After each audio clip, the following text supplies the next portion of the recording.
रामायण भारत के प्रसिद्ध ग्रंथों में से एक है जिसमें महर्षि वाल्मीकि ने भगवान राम के बारे में संपूर्ण जानकारी लिखी है। कुछ लोगों को भगवान के होने पर संदेह होता है और उन्हें लगता है कि रामायण केवल कहानियों से भरी एक किताब है। वहीं कई धर्मावलंबियों को यकीन होता है कि रामायण में वर्णित घटनाएं वास्तविक घटित हुई हैं। हम इस विवाद पर निर्णय नहीं दे रहे हैं, लेकिन हम आपके सामने ऐसे सबूत पेश करेंगे जिनसे आप स्वयं इस निर्णय पर पहुंच सकते हैं कि रामायण में वर्णित घटनाएं काल्पनिक नहीं बल्कि वास्तविक थीं। पहला है रावण का महल। रावण के महल के अवशेष आज भी श्रीलंका में मौजूद हैं। यह वही महल है जहां रावण अपनी पत्नी मंदोदरी के साथ रहता था और इस महल को हनुमान ने लंका के साथ जला दिया था। आज भी जले हुए महल के अवशेष देखे जा सकते हैं। आप तस्वीरों में देख सकते हैं रावण का महल जिस चट्टान पर था वो कितना दुर्गम स्थल है। दूसरा है कोबरा हूद केव। रामायण के अनुसार रावण ने सीता का अपहरण करने के बाद सबसे पहले इसी गुफा में उन्हें रखा था। इस गुफा का आकार एक सांप के सिर जैसा होता है, इसलिए इसे कोबरा हूद के नाम से भी जाना जाता है। गुफा के भीतर की नक्काशी से स्पष्ट रूप से पता चलता है कि यह रामायण काल की गुफा है और यह आज भी श्रीलंका में मौजूद है। तीसरा है पानी में तैरने वाले पत्थर। सुनामी के बाद रामेश्वरम में स्थित रामसेतु पुल के पत्थरों में से कुछ पत्थर पानी पर तैरते हुए जमीन पर आ गए थे। शोधकर्ताओं के अनुसार रामसेतु का निर्माण करने के लिए विशेष प्रकार के पत्थर का उपयोग किया गया था, जिसे विज्ञान की भाषा में प्यूमाई स्टोन कहा जाता है। शोधकर्ताओं ने जब इन पत्थरों को पानी में फेंका तो कुछ पत्थर तैरते रहे जबकि दूसरे पत्थर पानी में डूब गए। सुनामी के समय रामेश्वरम में इन पत्थरों को देखा गया था। आज भी कई साधु संतों के पास इन तैरने वाले पत्थरों का अवलोकन किया जा सकता है।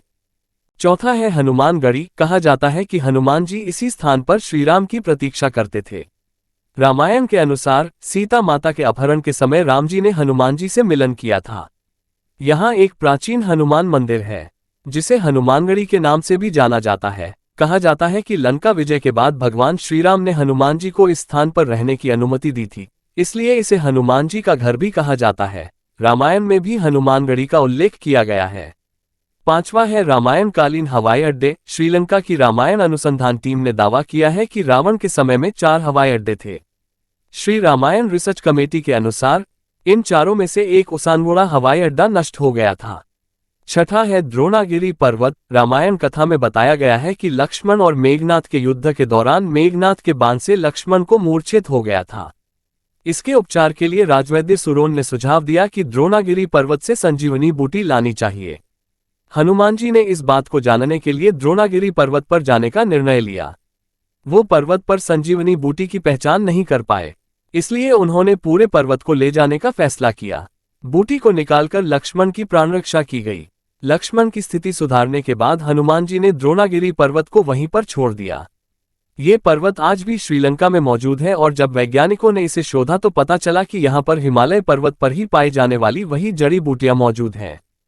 सातवां है लेपाक्षी मंदिर। सीता हरण के बाद जब रावण माता सीता को लंका ले जा रहे थे, उसी मार्ग पर भगवान राम के भक्त जटायु ने रावण को रोकने के लिए युद्ध किया, लेकिन रावण ने जटायु के दोनों पंखों को काट दिया और उन्हें गंभीरता से घायल कर दिया। जब जटायु घायल अवस्था में श्रीराम के सामने गिरे, उन्होंने अपने प्राणों की आहुति देते हुए उनकी गोद में अपने प्राण त्याग दिए। उसी स्थान पर जहां जटायु गिरे थे वहां लेपाक्षी मंदिर का निर्माण हुआ। आज भी यह मंदिर आंध्र प्रदेश में देखा जा सकता है।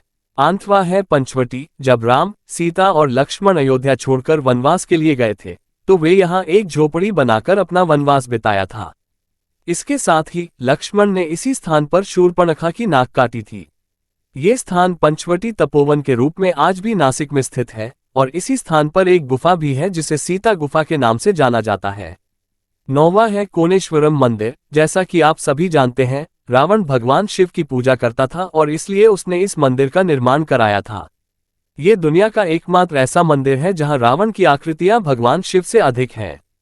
इस मंदिर में एक आकृति में रावण के 10 सिर दिखाए गए हैं। 10वां है हनुमान जी के पैरों के निशान। हनुमान जी ने सीता जी की खोज के लिए समुद्र पार किया था और उन्होंने उस समय एक विशाल रूप धारण किया था। वे आकाश मार्ग से समुद्र पार करके श्रीलंका तक पहुंच गए थे। विशेष स्थानों पर जहां हनुमान जी ने पहले कदम रखे थे वहां उनके पैरों के निशान मौजूद हैं और ये निशान आज भी चट्टानों पर देखे जा सकते हैं। इसके अलावा जब रावण ने सीता जी का हरण किया और उन्हें अशोक वाटिका में बंद किया तो वहां एक झरना भी है। हनुमान जी के पैरों के निशान भी इसी झरने के पास प्राप्त हुए हैं। कार्बन डेटिंग द्वारा इन पदचिन्हों की उम्र करीब 7000 वर्ष पूर्व की अनुमानित की गई है। 11वां है राम सेतु। राम सेतु को एडम्स ब्रिज भी कहा जाता है, जो भारत के दक्षिण पूर्वी तट के किनारे रामेश्वरम द्वीप के मध्य में चूना पत्थर से बनी एक श्रृंखला है। भौगोलिक प्रमाणों से पता चलता है कि एक समय में ये सेतु भारत और श्रीलंका को भूमि मार्ग से जोड़ता था।